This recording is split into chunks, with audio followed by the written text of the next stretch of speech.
I think for something to be a tale of our time, it has to stand the test of time. It has to be something that you can relate to in your past or think about how it might affect you in the future. I think it has to be something that you don't just put down and forget about. It's something that sticks with you after you've finished reading it.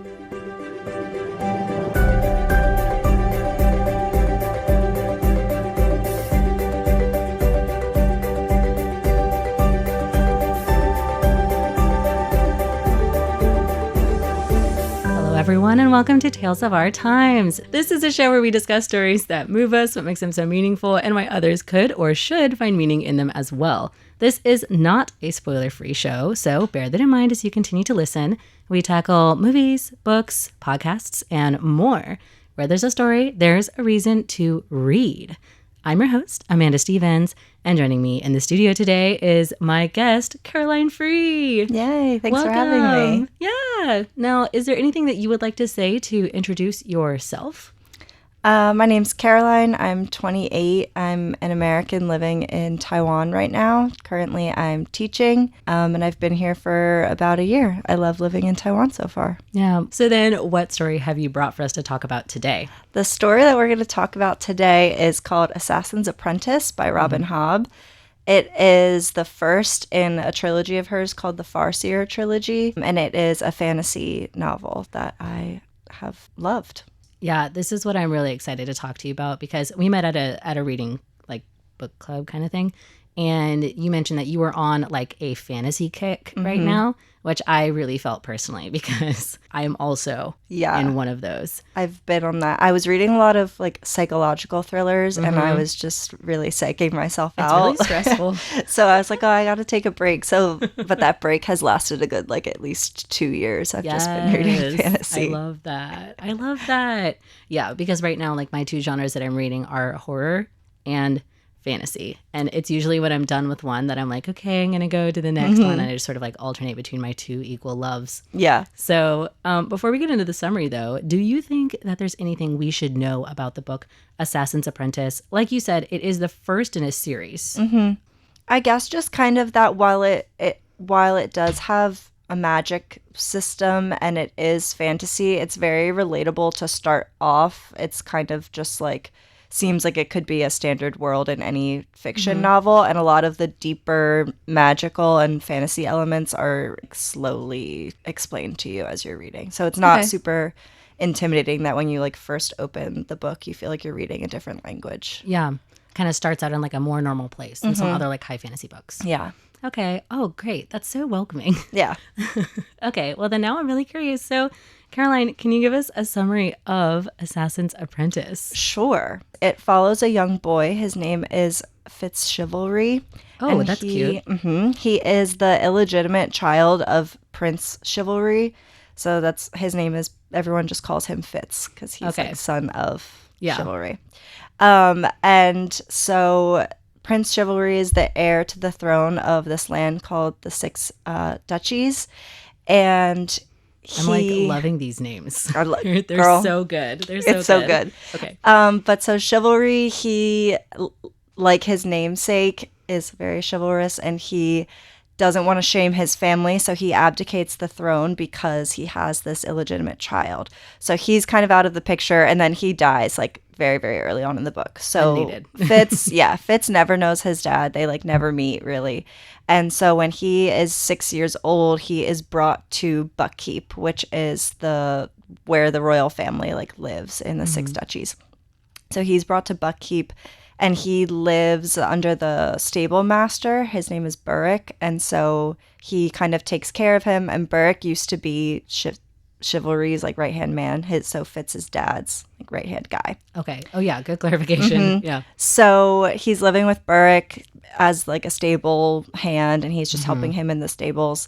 And the royal family kind of looks like this. So the king is King Shrewd, and then he has 3 sons. So Chivalry, we've already covered. He's like out of the picture. So now next in line for the throne is Verity. And then his other son is from a different marriage, and his name is Regal. So the only two who are alive are Verity and Regal. So those are Fitz's uncles who are like at Buckkeep with him. So King Shrewd recognizes that there's this illegitimate child of his line. And so he's like, okay, better to keep him close where I can keep an eye on him. This is true. So he makes a deal and he says, the crown, we will protect you and house you and like take care of you just in exchange for your loyalty to the Farseer line and the throne. Just don't, betray us and try to usurp us and do all that. And Fitz is like 9 years old at this point. So of course he's like, yeah, sure. Like really big words for a child. Right. Yeah. I want to have a place to live. I would love a home. That's not like at the stables. Yeah. And so he agrees, and then he begins training as an apprentice to the royal assassin, whose name is Chade. Wow. So he becomes Chade's apprentice. He starts to learn, like, how to steal, how to be sly, how to gather information. Can I ask a question? Yes. So was this, like, arranged by the king, or is this just something that seems to happen kind of naturally? It's arranged by the king. That seems like an insane choice to me. Yeah. He basically is kind of like, I'm just going to like shape him into like a weapon, like who I want him to be, because he can never be formally recognized as like Farseer. Yeah. Mm-hmm. Okay. So sorry, I had to just double check because like if I were the king, I would have put him in like flower arrangement class. Right. Well, the options basically were like kill him when he's 6 years old or like mold him. Yeah, mold him. So I guess he goes with that one. That's a better one. And he's training now to be an assassin. So he's learning how to steal. He's learning assassin stuff. Mm-hmm. Poisons, spying, gathering information, like all of those things. And he's only like 9 or 10 when he's first like becomes this apprentice. So outside of that, in this world, there are 2 main types of magic, but not everyone has them. So the first type is a magic called the skill, and that's only passed down through the Farseer line. So that's hereditary through their bloodline, and it's basically like kind of a telepathy type magic, and it allows you to communicate with people over like distances, but you can also influence people's emotions or like their minds and make them kind of think things or like change their mind about things. And then you can also see through their eyes too. Farseer. Yeah, hence the Farseer. So that's one magic. So that's called the skill. So that's only in the Farseers. So Fitz has that. But there's also a second type of magic called the wit. And the wit is very looked down upon. It's like this ancient magic, and people hate it because it allows you to create a bond with an animal. So people see it as just like really like bestial, like dirty magic. And so if you are witted, you don't tell anyone. Talk about it. Yeah. Outside of Fitz trying to figure out who he is, he has both of these magics. So he has the skill and he has the wit. He's figuring out who he is. He's in this place where he doesn't really belong. He's being trained as an assassin, which he didn't really have much choice in. So now he's coming to terms with all of that. Outside of his emotional struggles, there is also a war going on. Of course. So there's these other islands, and they have what's called the Red Ship Raiders. And so the Red Ship Raiders are coming to the 6 duchies' shores, raiding the shores. And beyond just your normal like raiding and pillaging, they are forging the people who live there, quote unquote. And so that means that they are somehow turning these people into just shells of humans. Cool. So yeah, they're not dead, but they like don't recognize any of their family. They can't live in society. They will like steal and attack and kill you just for your cloak. They're or sort of for, like food. Aggro zombies. Yes. So everyone in the land is freaking out because obviously they don't want that to happen to them or their families. And so the crown needs to take action to, defend their lands and defeat the Red Ship Raiders. And so King Shrewd realizes that they need to create a coterie, which is kind of a group of people who have the skill magic. And we learn that in ancient times, these people would, bond and defend the lands with the skill magic. And so Fitz, along with some other like distant cousins who have Farseer blood, are all brought in to learn the skill through this skill master, Galen. And Galen is horrible. He hates Fitz because of his dad and all of this stuff. And so he is just constantly like trying to break Fitz. He really doesn't want him to have the skill because he's just this bastard child Right. and like he doesn't deserve it, all of that. So he's just always trying to hurt him. And in one of their final lessons, he does kind of skill blast him. And so Fitz is left, he's still able to skill, but not reliably. So sometimes it works, sometimes it doesn't. So that's kind of like comes into play a lot throughout the whole series.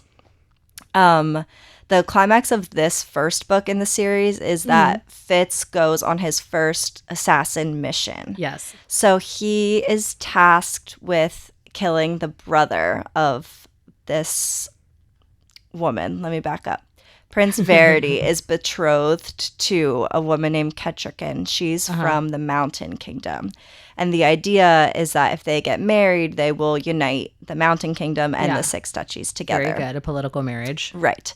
But so Fitz is tasked with killing her brother, who's the heir to like her line, because if he's out of the way, then she will become queen of the Mountain Kingdom and queen of the Six Duchies, and it's just like a much more solid, incorporating the lands together. But while he's there, we learn that Prince Regal, his uncle, his uncle has kind of been plotting and scheming to take the throne from the king. And so the uncle plans to have the prince murdered of the Mountain Kingdom, blame it all on Fitz, ruin the alliance, just kind of like destroy everything and take power for himself, which sucks. And he's Very like bad. pretty successful. Like Fitz realizes what's going on, but he can't really stop it. Yeah. So they do kill Ketchikan's brother. Fitz is blamed. He's like tortured pretty brutally by Regal.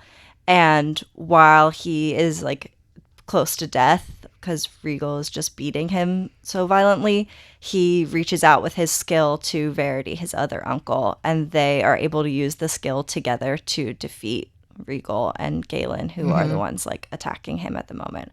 So that's kind of the happiest of the ending is that he survives. Yeah. Okay. The marriage goes through, like Verity and Ketchikan are set to be married still. That's all stable.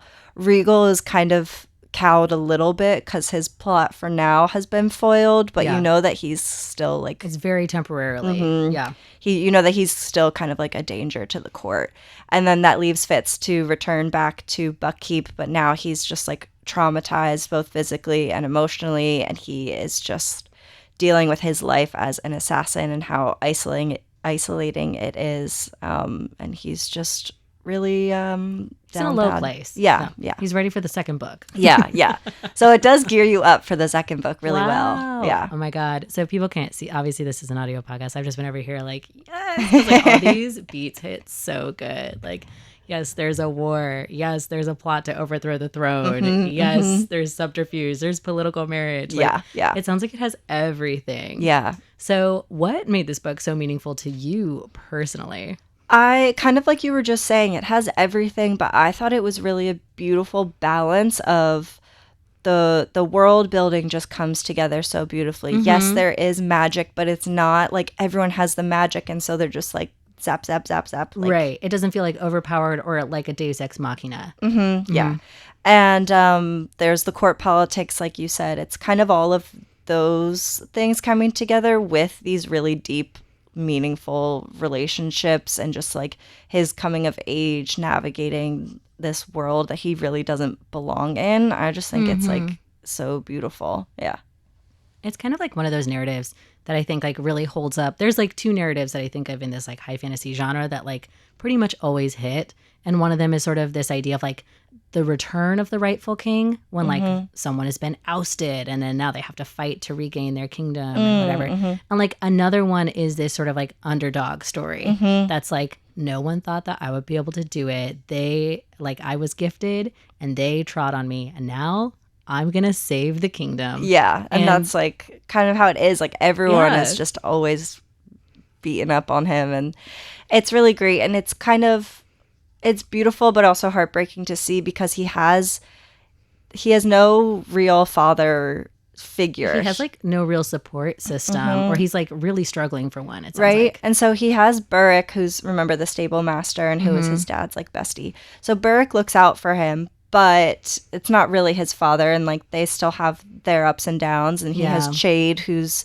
His like his assassin master. assassin master. Yeah, so they have a special relationship, but obviously that's not really your dad. He's teaching you how to kill people. Yeah. And How intimate can it really be? right, and he has King Shrewd, but obviously he's the king. He has bigger things to worry about Yeah. than just Like your feelings. yeah, exactly. So it's kind of just you a lot of times feel like he's like, oh, he's really getting that fatherly relationship, and then something happens where you're like, wow, now he's crushed. This is Yeah. so sad. But yeah.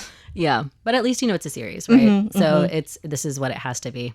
So then what do you think makes, whether or not, I don't know if it's this story, Assassin's Apprentice, or if you want to like speak to sort of this series, this like 3-part series, 4-part series, A Tale of Our Time. Or another way to ask that would be like, what meaning do you think others could find in this as well? I think that Assassin's Apprentice, it has such like intense character driven development. So Fitz, kind of like we were saying, he's not a typical hero because he kind of comes from the bottom. He's an illegitimate child of the royal family. He's trying to prove himself. He's trying to find his place in this world where He's also quite young in the book. Like you were saying, like 9 to 12. Does he even get to 12? in this book, maybe he gets to about 12. But yeah, he is just so young. And so he's like trying to navigate this world where he doesn't really fit in versus like in another universe, this could have been a perfect childhood for him if he was a legitimate heir to the throne. So it's kind of just he sees the outside world going on around him and he'll never fully be part of it. And he's kind of forced to like live in the shadows like that. So I think part of it is I like reading about him because he's not, you know, a typical hero. And then kind of like we were saying, the relationships in this story just like hit so hard. They're so beautiful. It's a lot about his loneliness or neglect or like trying to find his where he belongs, but he has to learn hard lessons about how love can lead to loss or how far is he willing to go for the sake of like his duty and what does he owe in loyalty to his family, to the throne, and like the price that he kind of has to pay for that. I love the lesson in like a coming of age story where the lesson is like, what do you really owe people? I feel like that's so important to, I mean, like everybody has to learn it at some point, and it's usually like a hard lesson. It's not usually one that you kind of like skate by. It's usually like you've overcommitted or like you feel that your relationship is deeper than like the person that you're acting on the behalf of. I feel like also seeing it in fantasy or like removed landscapes makes it actually easier to apply to our everyday life, because sometimes when I feel like it's in an actual school setting or something like that, it can be a little too realistic to project onto your life. Yeah. Right. Yeah. So I love that. I love these kind of stories. And then also, you know, that because of the genre, you know that he's probably going to come back. Yeah. So, So it you're feels like good. holding Even though on. you're like, no, but you're like, okay, he's going to build himself up. I know the conventions of the genre. And kind of like you said, like it's a little easier for you to see on the outside looking in on this fantasy world. And also he is so young. So like, yes, they are hard lessons to learn and he has to learn them more than once because he's a young boy. And so he's making these mistakes and you're like, no, Fitz, like don't and, trust him. Yeah, exactly. And so you're just like, oh God, not again. But it's a little bit easier for you on the outside to be like, oh, well, I've already learned this lesson. And Yeah. you're trying to scream through the book, just like, don't do it. But he has to learn it for himself. Well, unfortunately, we're out of time. But before we go, let me ask you, if you could give Assassin's Apprentice a one-phrase subtitle of your very own, what would it be? Trying to belong. Oh, what about the struggle to belong? Yeah, I like that. Yeah. The struggle to belong. Oh my God, Fritz. I know. My heart breaks. This has been a great interview. Yeah. I just want to thank you so much. This is like such a breath of fresh air for me from like what I've been reading. So thank you so much for joining me today. Oh, thank you for Caroline. having me. I had love so much this. fun. Yeah. But unfortunately, we're out of time. So thank you to you. And also thank you to all the listeners out there. This has been Tales of Our Time on Radio Taiwan International. I was your host, Amanda Stevens, with my guest today, Caroline. Yay. And today we were discussing the book Assassin's Apprentice, The Struggle to Belong, A Tale of Our Time. We'll see you next time.